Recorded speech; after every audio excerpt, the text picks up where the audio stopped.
Hello বন্ধুরা, আজকে যেহেতু সোমবার, আজকে কিন্তু সারাটা দিনই আমি গরম কিছুই খাই না, সব ঠান্ডা খাই। সেটাই আজকে আপনাদের সাথে শেয়ার করছি। তো কী কী খেলাম দেখতে থাকুন। পুজো কমপ্লিট করার পরে একটু চানার সাথে তরমুজের জুস খেতে খেতে এই রকম বৃষ্টি ওয়েদারটা এনজয় করতে করতে আবারও খিদে পাচ্ছিল। তখন আমি একটা আম খেয়ে নিয়ে রেস্ট করলাম। রেস্ট করার পরে সন্ধ্যেবেলায় সন্ধ্যা আরতি করছিলাম। বলুন সবাই জয় শ্রী রাধে। তারপরে আরতির পরে ভাবলাম কি খাওয়া যায়, ফ্রিজে দেখলাম কলাও রয়েছে প্লাস দইও রয়েছে।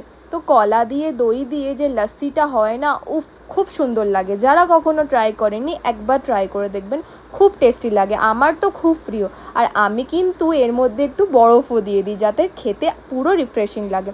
এটা বানানোর টাইমে দেখছিলাম অনেকটাই লেট হয়ে গেছে, তাই আমি একটু ফ্রুটস নিয়ে ডিনারটাও কমপ্লিট করলাম। আর রাত্রের ভিউটা কিছুটা এরকম দেখতে লাগে। সেটাই শেয়ার করে আজকে আমার ব্লগটা শেষ করছি। দেখা হচ্ছে আবার কালকে। বাই বাই, গুড নাইট, সবাই ভালো থাকবেন। রাধে রাধে।